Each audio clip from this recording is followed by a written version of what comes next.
Hey folks, it's William Black. I hope you enjoy Shayla's Follow Your Dreams personal reflection. This was honestly a labor of love. As every word I narrated, I could feel the emotion and love coming from her. Looking back on the emotional highs and lows of her incredible career and our personal lives wasn't always easy. But through it all, I'm so proud of this beautiful woman and everything she's accomplished. I feel unbelievably lucky to be on this ride with her, knowing how truly blessed I am to have her in my life. I love you, baby. A Follow Your Dreams Personal Reflection by Shayla Black. Faithfully narrated by William Black. I'm not usually one to reflect on the past or ruminate about what brought me to my current situation in life. I'd far rather tackle the day's challenges and start planning my next opportunity. But I figured since I was celebrating 25 years in publishing, a milestone I never imagined I'd reach even in my craziest fantasies, I should probably do a bit of a retrospective. Let the emotional roller coaster begin. If I've learned one thing, it's this: follow your dreams. Seriously, chase them hard and don't give up. You can change your life. I didn't start writing with that motto in mind. I certainly didn't do it to prove or disprove that belief. I did it because I couldn't help myself. I was so compelled to tell stories that were meaningful, period. So I wrote them for me. I wrote them because I loved crafting them. I wrote because storytelling made me happy. And bonus, it was a challenge every day, which is something I adore. A good challenge is also why I'm addicted to puzzles and complex card games. Years before I ever published, I was just a girl tapping away on a boy's electric typewriter because I had a burning desire to write about the kind of sexy, audacious men that lead heroines on adventures beyond their imagination. Having others read my work, having fans, especially, was merely a dream. But the funny thing about dreams, the more you indulge them, the stronger they become. What started as a whim and a nudge to give romance writing a whirl while I was in college became a more compelling and urgent drive the more I gave in. Oh, I still finished a degree in a discipline that made my very practical parents happy and started a corporate career because that's what responsible people did. But my heart was always with my stories and my characters. Eventually, I married the boyfriend with the typewriter, though not because he had one, since I had my own computer by then. I embarked on the adventure of motherhood. I did all the level-headed things, while still dreaming of publishing spicy romances full-time, packed with alpha men and their daring women.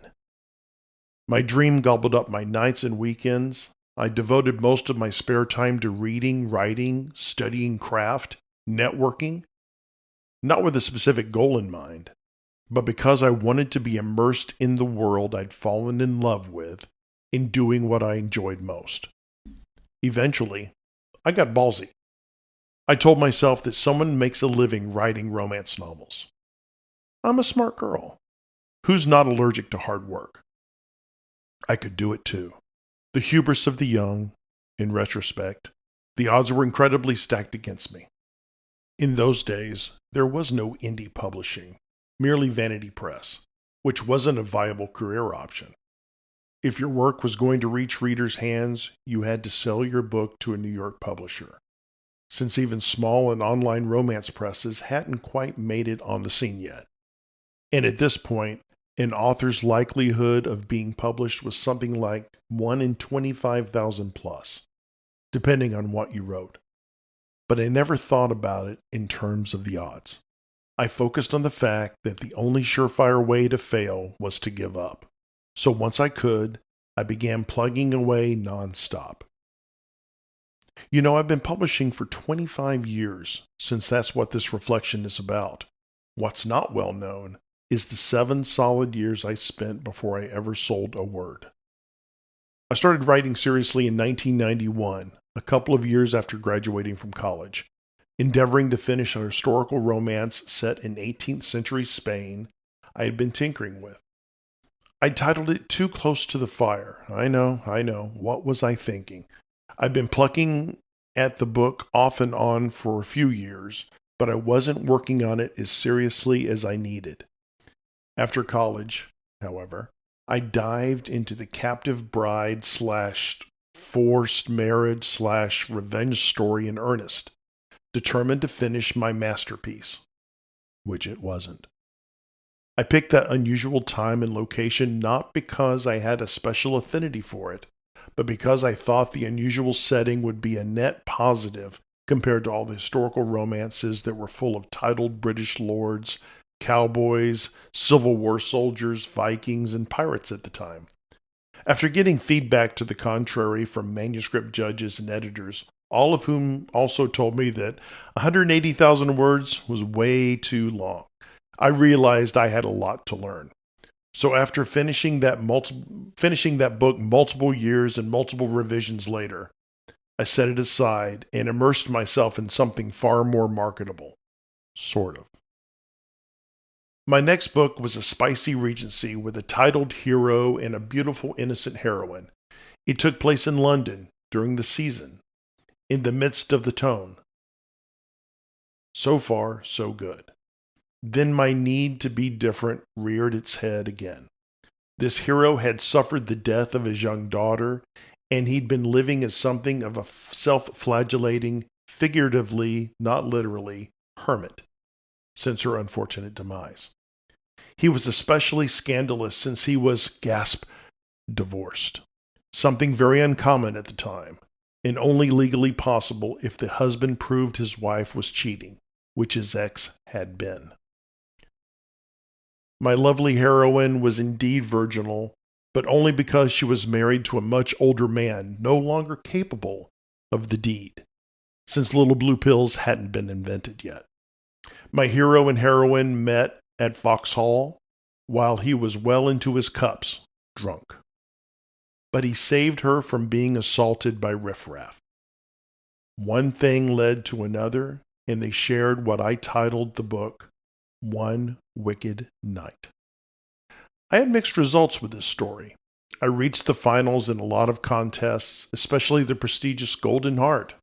A special shout out to Angel Payne for making that event so special.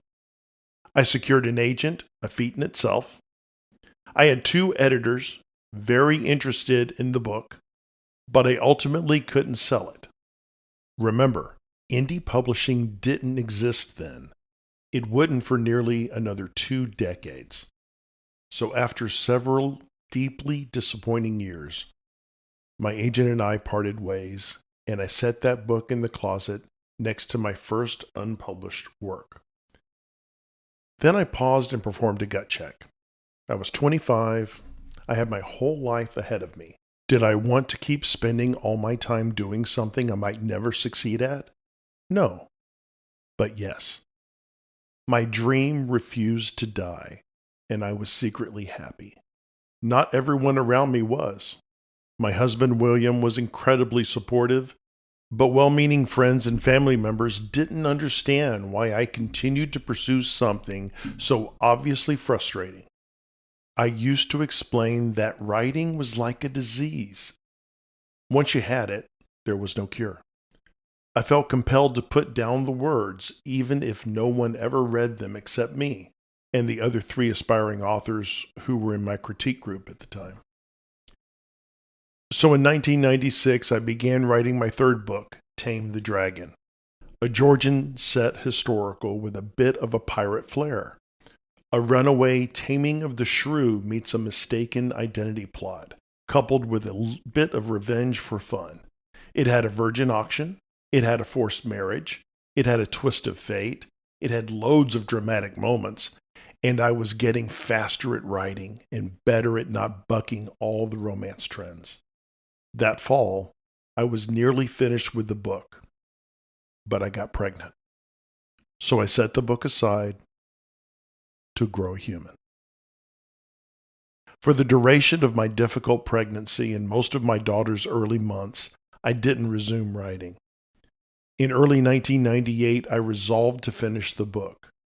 Time away from the manuscript revealed some of its flaws to me, so I began on page 1 and rewrote what I didn't like, worked on sharpening the characters, and finally typed the end. I had no idea what I was going to do with it until I heard that an established romance publisher starting a new historical romance line was seeking submissions. On a whim, I sent the book and, despite the fact I told myself I should set writing aside until my daughter was older, I couldn't help myself. I started toying with ideas for my next story. A few weeks later, on May 28, 1998, I got the call, as we referred to it back then, from my very first editor wanting to buy my book. In that phone call, Tame the Dragon became The Lady and the Dragon. My book would be published in January 1999, less than a year after acquisition, almost unheard of back then. And did I have anything else? Immediately, I dragged out my first book again. It read as if I was learning to write because I had been, but I still loved the story. I cut a bunch of the subplots and the scenes that weren't necessary. I pared down the conflicts to just the main clash between the hero and the heroine. It took me another few months, but it was a fabulous learning exercise. I finally sent my editor that version of the book, which I'd titled Sweet Enemy. She bought it, and it released a few months after The Lady of the Dragon in the spring of 1999. Side note, I'm still not happy with this book, so it remains one of the 2 historical romances in my collection I have not republished. Maybe someday. Not long after that, I sent my editor One Wicked Night. The good news was she loved it. The bad news? It was too long for the line I was currently publishing in, which was exclusive to Walmart and had very stringent size restrictions because of rack space. Instead of rejecting the book or asking me to cut it, she promoted me from the line where they published a lot of newbies and moved me up to a line that contained many of their seasoned veterans. Progress. The book released in early 2000. Not only did it help me land another agent, it also did far better than I dreamed, thanks in part to a beautiful cover, which I fell in love with at first glance. While that book was in production, the publisher was starting another line, and they were looking for connected series, specifically trilogies.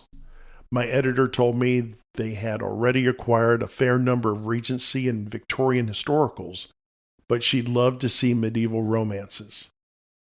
Since I'd read a fair number of them myself and always been fascinated, I tossed together my ideas and sent her an overarching synopsis for what would become my Brothers in Arms series. She bought it.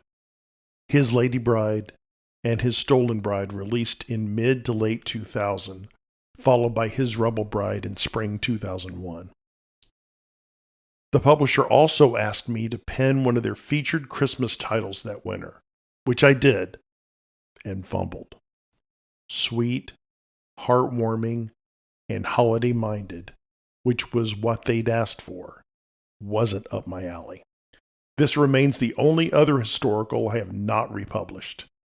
I don't know if I ever will, but I digress. Despite the Christmas debacle, the publisher still bought my 2 spicy Victorian romances, Strictly Seduction and Strictly Forbidden, which released in 2002. I finally felt as if I was on my way to my dreams coming true. I was getting steady work and gaining fans.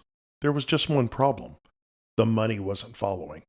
While my advances had grown, they still weren't enough.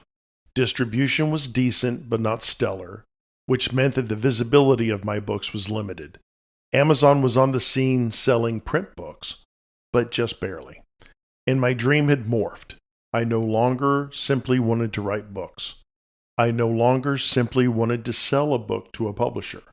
I no longer simply wanted to see one of my stories on that bookstore shelf. I'd done all that. Now, I wanted to be a full-time author, and I knew that wouldn't be easy. Before I could leave my EDJ, otherwise known as an evil day job, I needed to be able to replace my full-time corporate income, a heavy lift since I'd been working for the same Fortune 10 organization for a decade.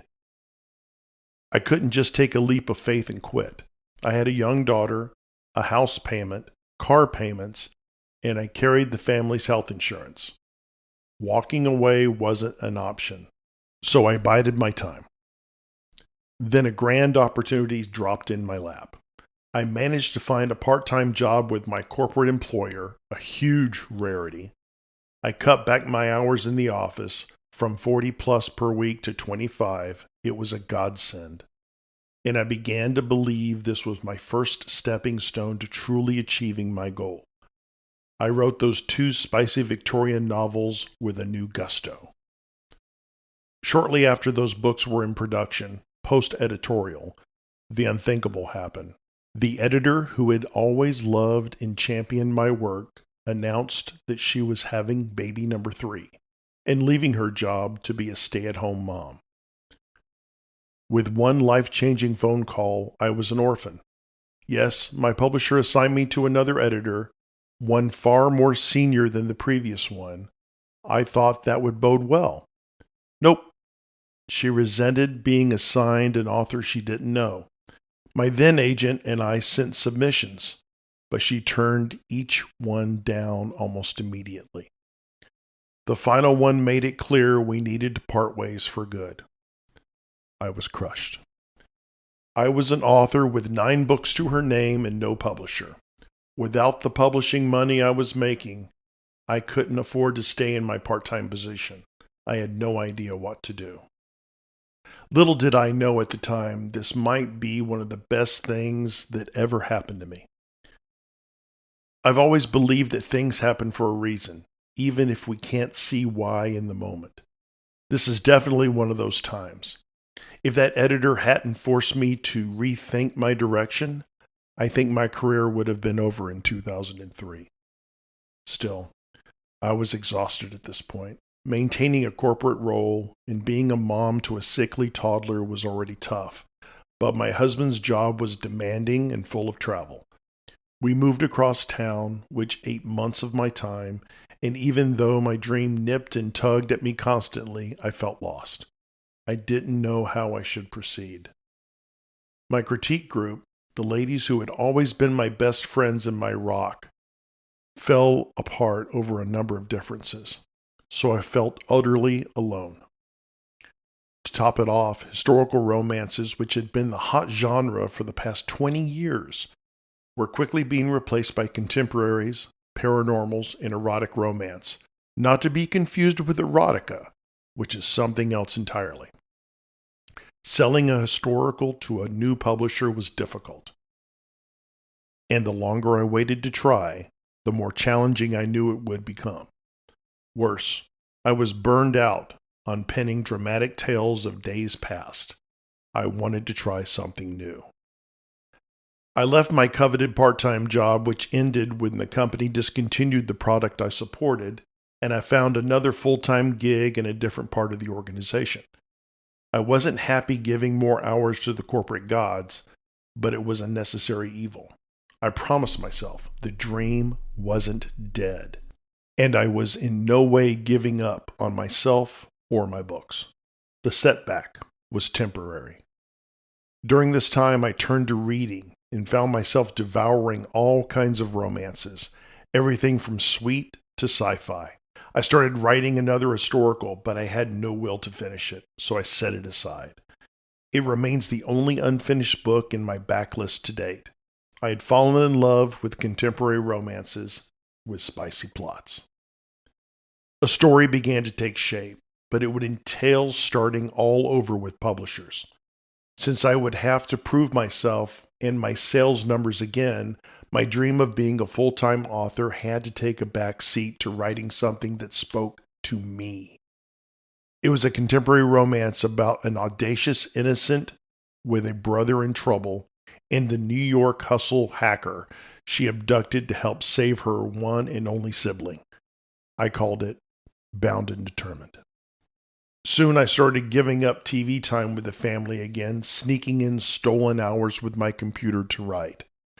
That quickly turned into whole weekends, just like when I had deadlines from my previous publisher.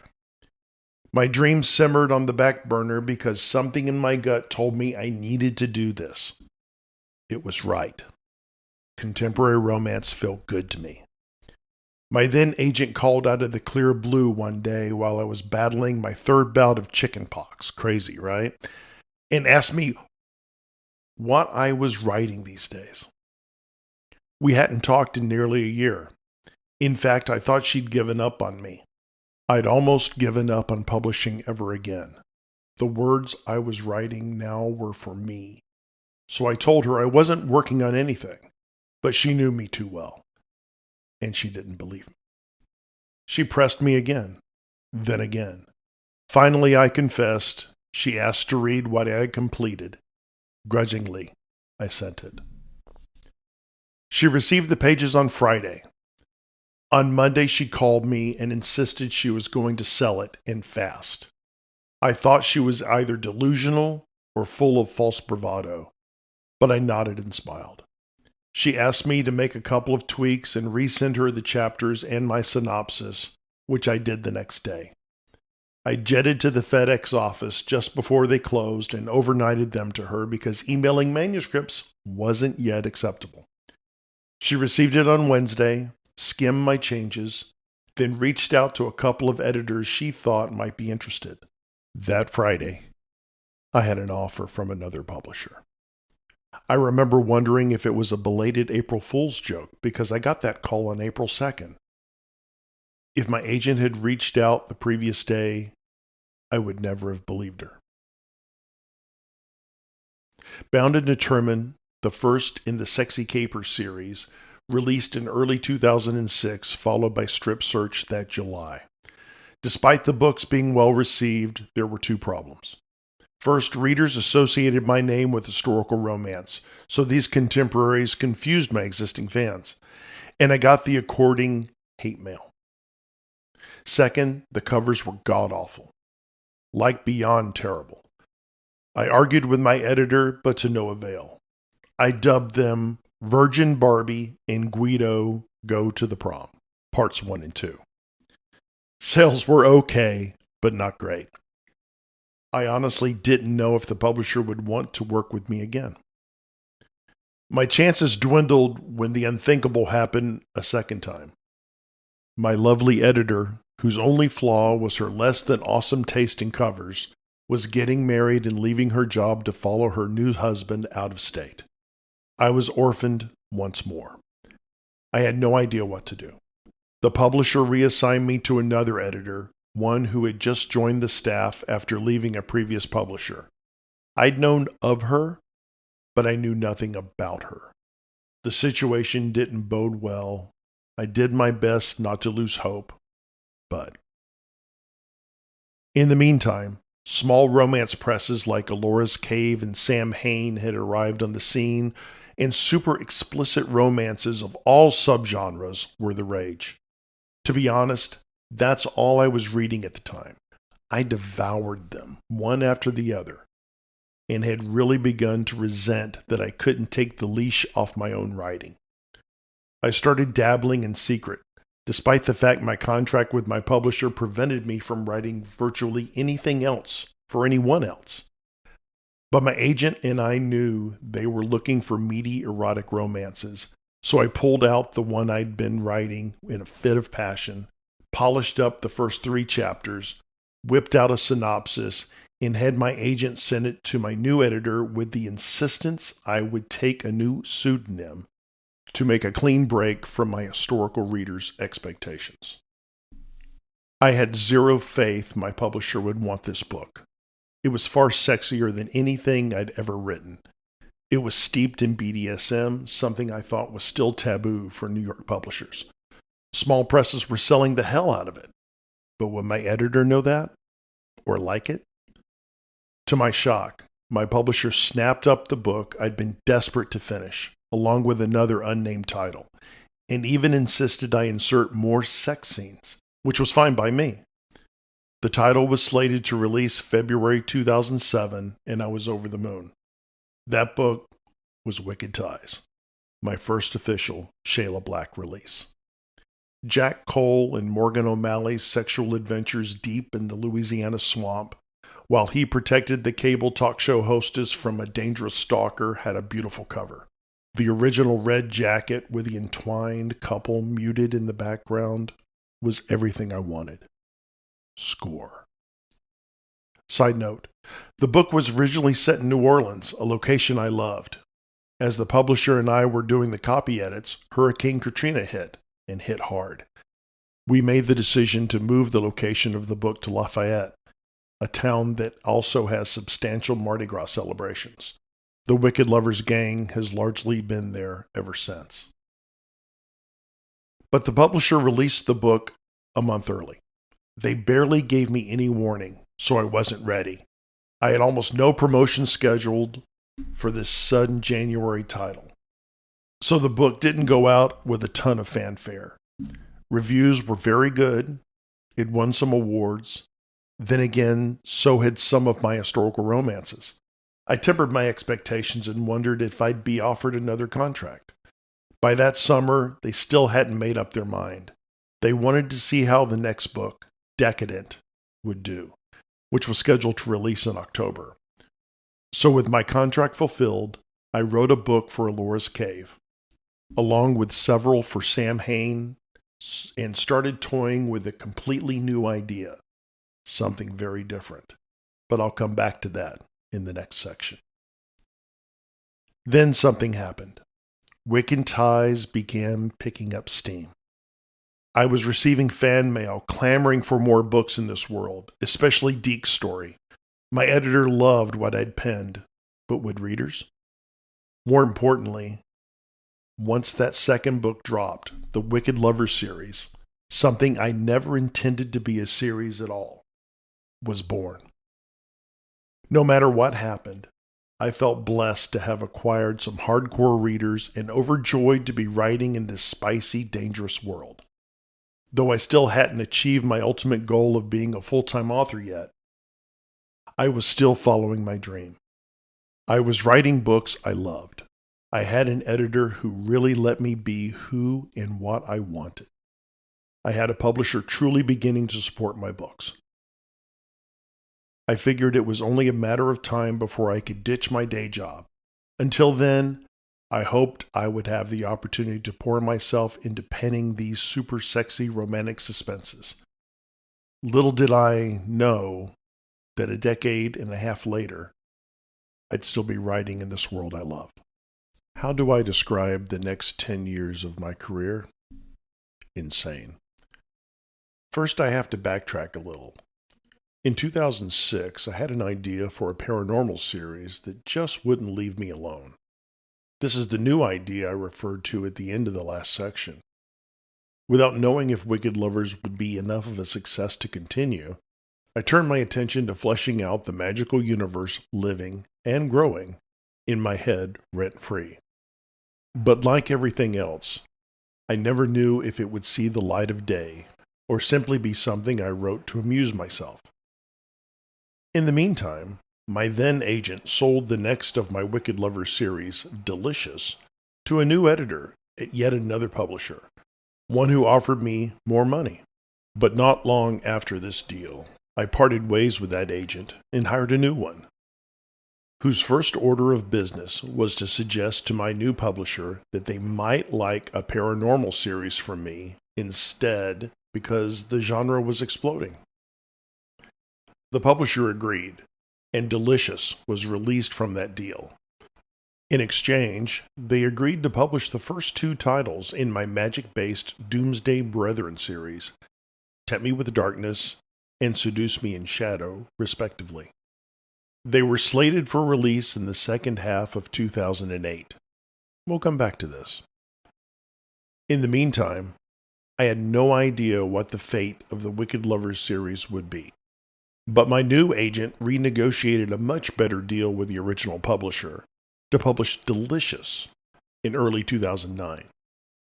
They also bought 2 others in the series from me, which would eventually become Surrender to Me, my first book on the New York Times extended list, and Belong to Me. With 2 publishers and multiple deadlines looming, 2008 quickly got complicated. I juggled as much as I could, but I warned my husband that if both of these publishers offered me additional contracts, we would have to seriously consider a change in my employment status. I couldn't work full-time, write 4 books a year, and still be any sort of mother for long. Deep down, I was celebrating, but still not sure everything would work out in my favor. Then the first Doomsday Brethren book released, and it made the BookScan list, something I hadn't managed before, so I was quietly optimistic. The good news was that readers seemed to really like this world. The not-so-great news was that my editor and I disagreed a lot about the direction of the books and the series. Still, I sent in a proposal for the 3rd book in late 2008. I was in love with this story and this hero. He's still one of my favorites. In early 2009, my husband and I took our daughter on vacation before she had to go back to school. As it turned out, that was the week my life changed, and my dream came true. I was standing in the middle of Fantasyland at Magic Kingdom in Disney World when my agent called to offer me a contract for the next 3 Doomsday Brethren novels, and the money was substantially better. The same had been true when I went back to contract for Wicked Lovers. My husband and I spent the rest of our vacation discussing the pros and cons, but we left Florida with a decision we both agreed on. I would leave my day job before the end of the month. I was finally going to be a full-time author, an endeavor over a decade in the making. Shortly after we returned home from that trip, my father-in-law went in for surgery to hopefully stave off a very treatable cancer. We'd only learned of his condition over Christmas and had been assured it was all completely beatable and the surgery was barely more than routine. A few days after the surgery, he took a sudden turn for the worse. As I was wrapping up my final days in the office, I tried to be happy. But when he took another sharp downturn and we were told his prognosis wasn't looking good, my husband hopped on a plane and flew east to support and help however he could. We weren't together for his birthday the following week, or mine the week after. The last day in the office was looming, and all I could think about was my family and the nightmare of my father-in-law's health. By this time, we'd been told there was nothing more the doctors could do. It was a matter of time.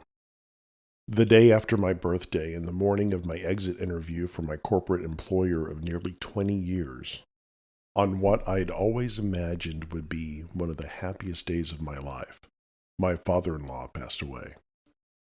As I sat across from the HR representative who was asking me about my experience with the organization and collecting my badge, laptop, etc., my husband called with the worst possible news. I tossed the rest of my corporate possessions at the sputtering HR drone, who insisted I stay until the end. I told him to fire me, then grabbed my purse and left for good. My exit wasn't the emancipation I'd imagined. It was just crushingly sad. I picked up our daughter from school, left her with good friends, packed a suitcase, and was on a plane that afternoon to do what I could for my husband and mother-in-law. The next few weeks were a blur. We buried my father-in-law and stayed to help organize for a few days. Then we returned home, where my exhausted and devastated husband came down with a horrible case of strep throat that took nearly 3 weeks to clear up. To say this was a low point in my life, despite achieving my dream, was an understatement. Everything was bittersweet. Nearly 2 months passed before I started writing again. When I did, I penned both the next Doomsday Brethren novel, Possess Me at Midnight, and the next Wicked Lovers, Surrender to Me. Despite everything, I began to find my groove again. Just before the latter released in 2010, I lost my grandfather, who I dedicated the book to. It wasn't unexpected. He'd been dealing with a decade of dementia, but losing this larger-than-life man who had always been my hero was another blow, another signal that life was moving on and time was passing. The event impacted my creativity again, but I got on the horse to finish Entice Me at Twilight, Doomsday Brethren, and Belong to Me, Wicked Lovers. At this point, I owed my publisher one more Doomsday Brethren book, but after all our disagreements, I decided that life was too short to continue grappling with creative differences that were eroding my enjoyment of the series and the writing process itself. So I had my agent inform the publisher that I would not be finishing this contract and ended my relationship with that publisher. I didn't know exactly how I would supplement my income so I could continue to be a full-time author, but I'd heard about this new indie thing. I began by releasing a few Wicked Lovers-related novellas, Wicked to Love and Wicked All the Way, as indie titles. I also had the rights to all my historical romances reverted to me from the first publisher and began recovering and re-releasing them under both my names. Readers responded, embracing them, and I was beyond thrilled. 2011 was a year of happiness, except an unexpected surgery that cost me 6 weeks of productive time. But I also took a delightful trip to London that's still a very fond memory. I managed to write Mind to Hold, my first USA Today bestseller. I also launched an indie collaboration with Lexi Blake, the Masters of Menage, which was born out of nothing more than a bunch of margaritas over lunch and a question: what would happen if we took Harlequin-style plots and made them really, really dirty? To our surprise, readers loved our concept. I genuinely believed 2012 was setting up to be my best year yet, and in some ways it was, but I had no idea what was coming. The year started with another health scare. My dad had to have open-heart surgery. The news came out of nowhere and devastated me. I rushed to my mother's side and stayed with her during his hospitalization in the first few days of his recovery. During this time, I received a call from my longtime pal, Sylvia Day. We discussed what people seemed to be reading, and this book everyone was talking about, 50 Shades of Grey. Neither of us had read it at that point. I meant to, but by the time I wrapped up with my parents and flew home, I was desperately behind in writing my next Wicked Lovers, Ours to Love. I was also working on a collaboration with Jenna Jacob and Isabella LaPearl at the time. That year, we released the first of the Unbroken, Rain Falling, formerly Doms of Her Life series. I was vaguely aware that my books seemed to be selling like mad. My social media had gone insane, and I was being bombarded with more opportunities than I could possibly take advantage of. Still, I decided that, rather than selling the 5th Doomsday Brethren to another publisher, I would release it myself.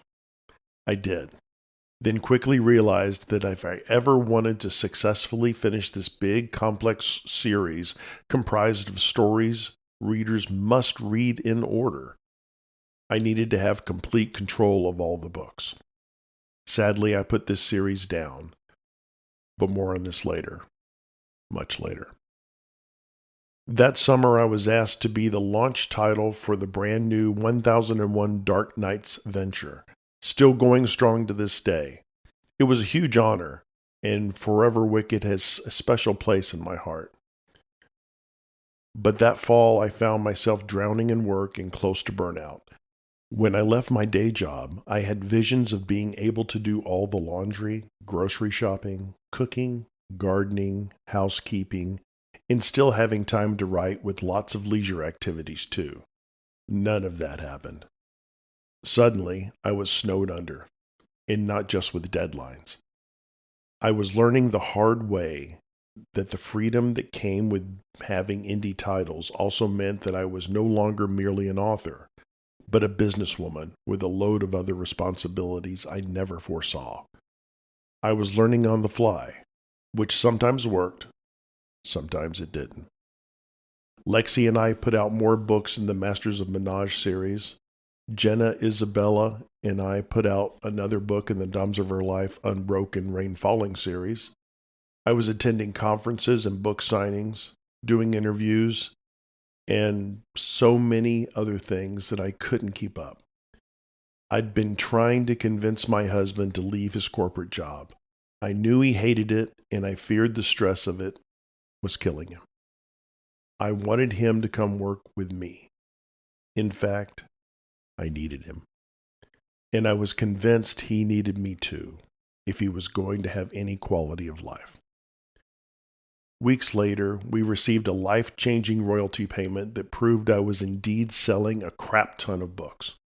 So in November, William finally relented and left his corporate job after 20 plus years, taking a total leap of faith to learn a completely new industry and grow this crazy business with me.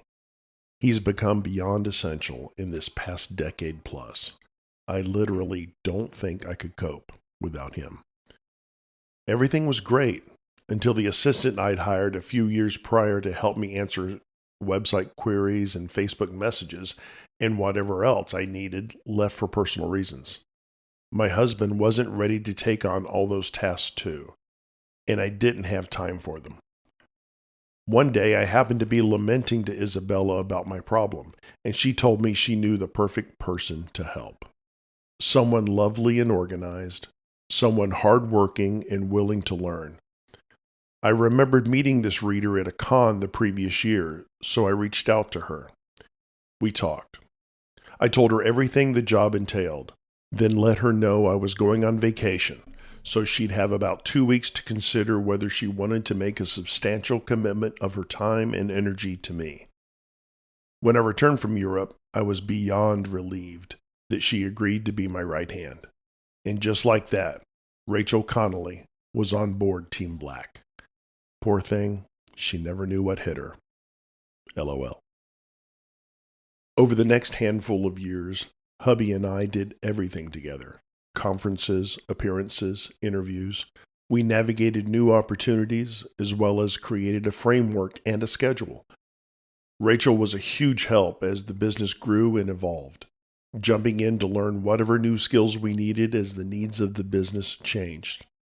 But the business was still expanding, so we also picked up another smart, hardworking, amazing team member, Shannon Hunt. After I saw work she'd been doing for other friends, she must have liked us because she hasn't left yet. 2015 saw the launch of another series with Lexi Blake, The Perfect Gentleman. I continued to roll on with The Wicked Lovers. Theirs to Cherish, one of my faves to this day, and His to Take.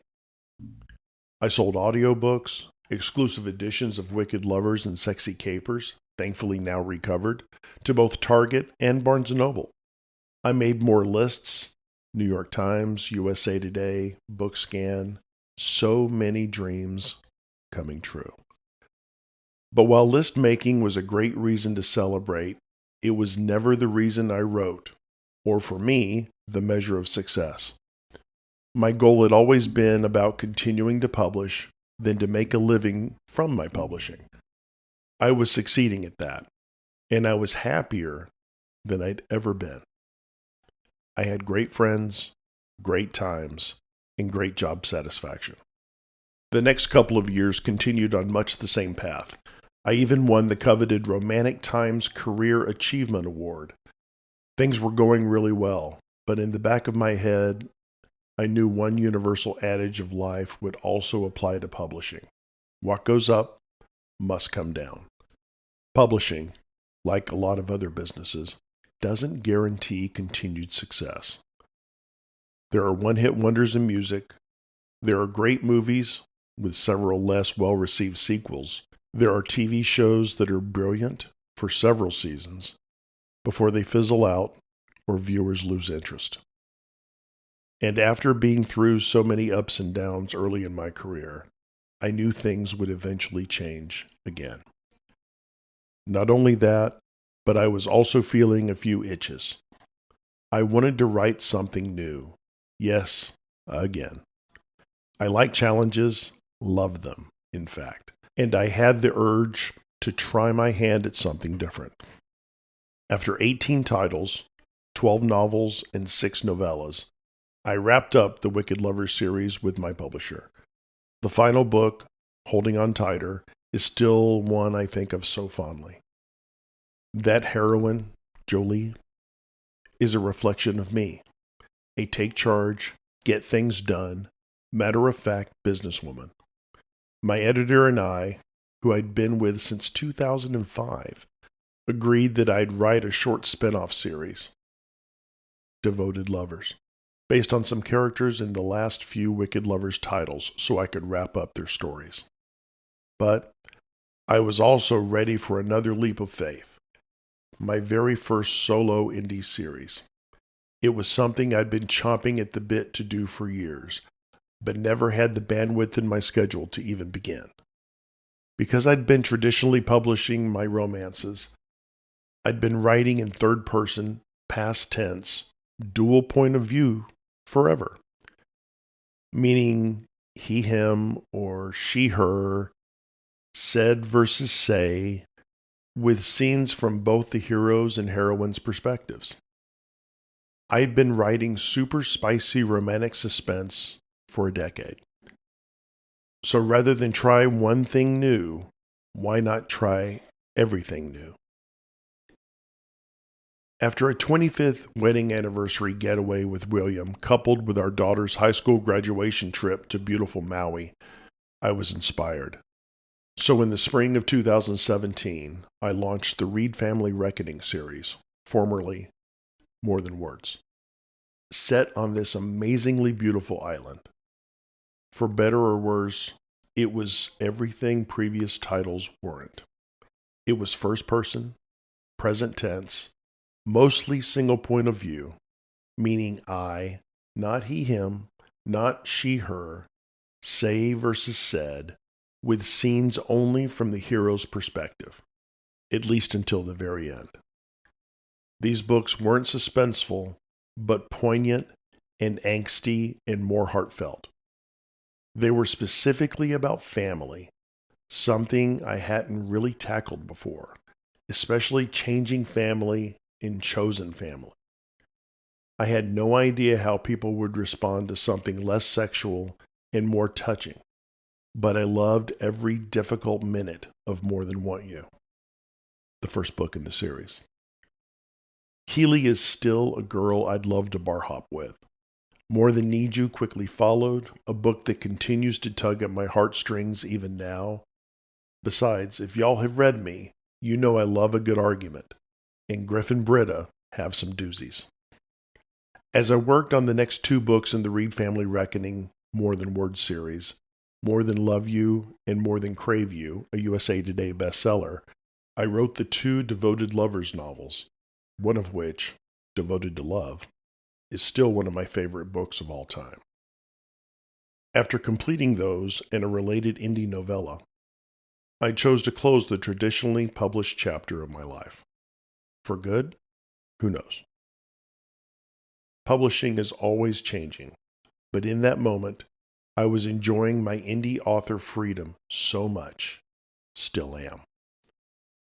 So I went all in and released even more in the Reed Family Reckoning series. What can I say about my most recent years? Ups and downs, but mostly thumbs up. After all, I've been living my dream for decades now. I'm continuing to write books I love, including the Hope trilogy about 3 sisters I absolutely adore for a small press. But I have a bigger endeavor going on.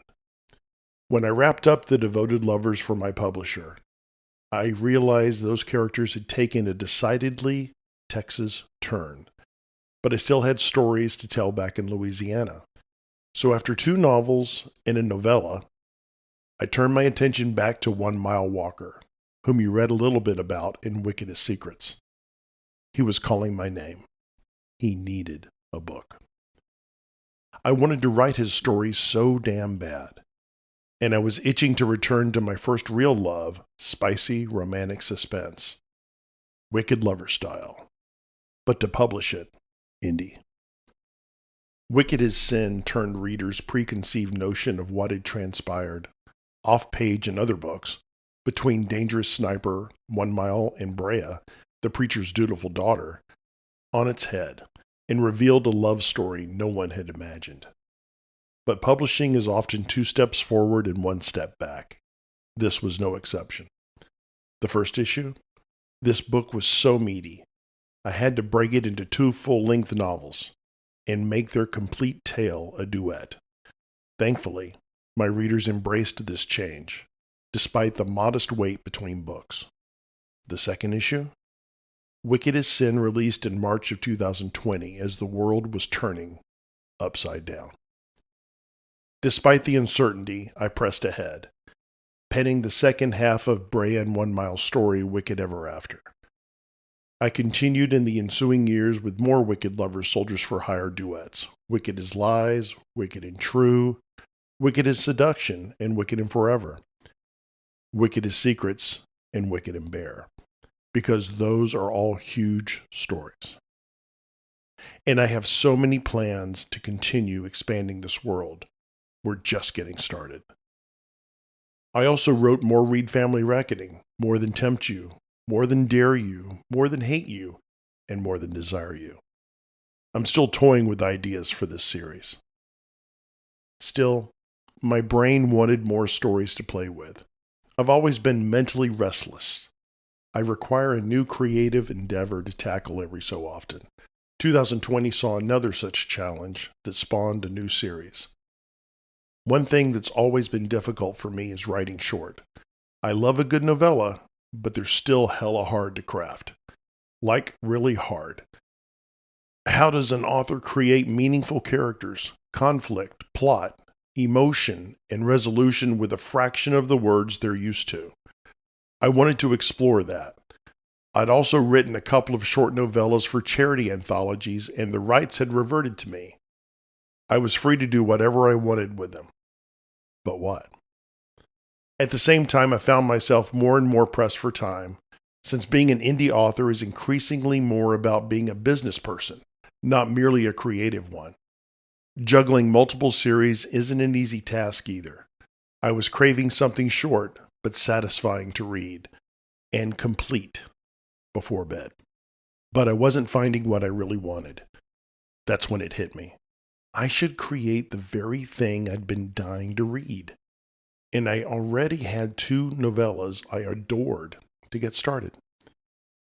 I tweaked them both to connect the 2 heroines, college friends getting together with the men they love and having sex beyond their wildest dreams. I followed that with a pair of novellas about 2 brothers who each found the woman who stole their heart, not to mention indulging in mind-blowing mattress tangos. Just like that, my Forbidden Confession series was born. Those first 4 novellas comprise the First Time Quartet. The next 4, my dark, delicious protectors. The Garrison brothers are absolute fire. And you might have noticed reading Wicked as Secrets that Ethan is a member of the Garrison clan, the son of assassin Ransom, so watch for more of him in the future. I'm currently working on additional titles in the Forbidden Confession series, now the Filthy Rich Bosses trilogy. I meant to finish them in 2022. That was the plan. Unfortunately, life had other ideas. First, my one and only child graduated from college in May. I can't believe the baby who was barely walking when I sold my first book was done matriculating and was a full-fledged adult. That event was one I anticipated, and William and I were over the moon that she could now start her professional life. After much deliberating and years of saying never, she decided to follow in her mom's footsteps and has already released her debut contemporary romance, How to One Night Stand. If you haven't read it, you should. On the heels of that excitement came one of the biggest personal blows ever. My dad's health had been failing since he'd fallen the previous September and broken his hip. He was 85, and he was living with a slow-growing cancer. That prevented him from coming to my daughter's graduation, and we missed him so much. A handful of days later, William, baby, and I visited my dad so he could enjoy a bit of the festivities after the fact, including pictures and video. We went home as scheduled, and I told myself that people continue to survive, even do great, when they're on oxygen. He could still manage short trips and people visiting him. I would simply have to come to him in the future. Little did I know that barely a month later, I would be saying goodbye for good. There are literally no words to explain the impact my father had on my life. So much of who I am comes from him.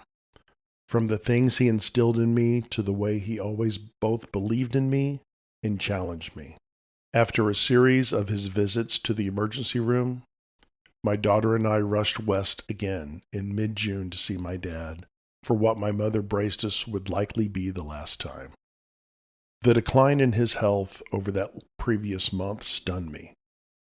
He'd had too many health episodes to remain at home, and he was becoming too much for my mom to care for alone.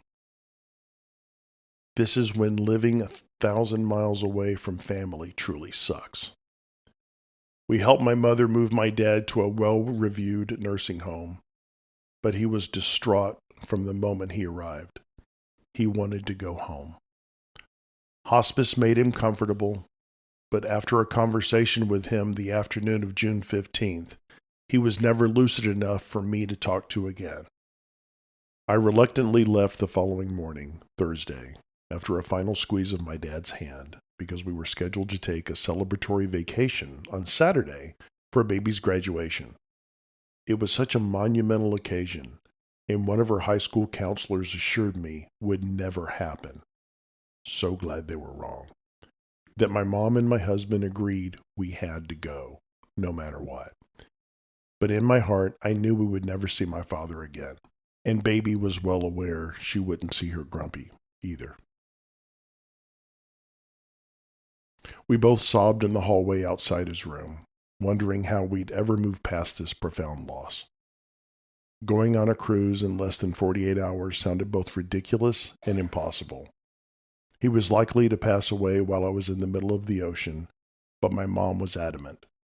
My father would have wanted us to go, and damn it, she was right. But Dad was full of surprises. He didn't leave us while I was in the middle of the ocean. He left us the very next morning, Friday, the day we were supposed to board. I told my mother I would cancel and come back immediately. She refused and told me this was the time to celebrate all my daughter had achieved, not to grieve for a man who had such a rich and full life. Going on that trip was one of the hardest things I've ever done. It took Herculean effort to be happy. We also celebrated my daughter's birthday on board. When I felt so confused and, sad isn't even the word, bereft. The profound sense of loss kept hitting me over and over. It might have been one of the longest weeks of my life. His loss continued to impact me beyond that summer. In an attempt to give me some mental space to deal with that and other changes in my life, we slowed down the release of Forbidden Confessions' Filthy Rich Bosses. The second book, Tempted by the Executives, one of my first solo menages in a long while, released in early 2023.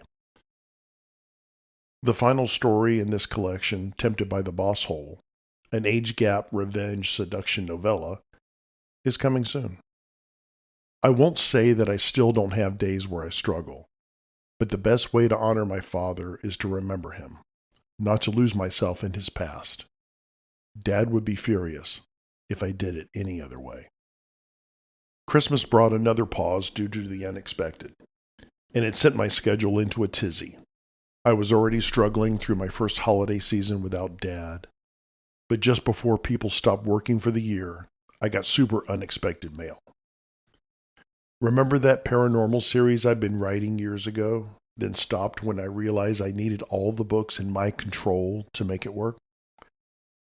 Yeah, I'd been trying to have the rights to the Doomsday Brethren reverted to me since 2017, to no avail. I wrote letters, I hired a lawyer, I had multiple conversations with my agent for 6 years. In summer 2022, They released books 2, 3, 4, and a novella back to me.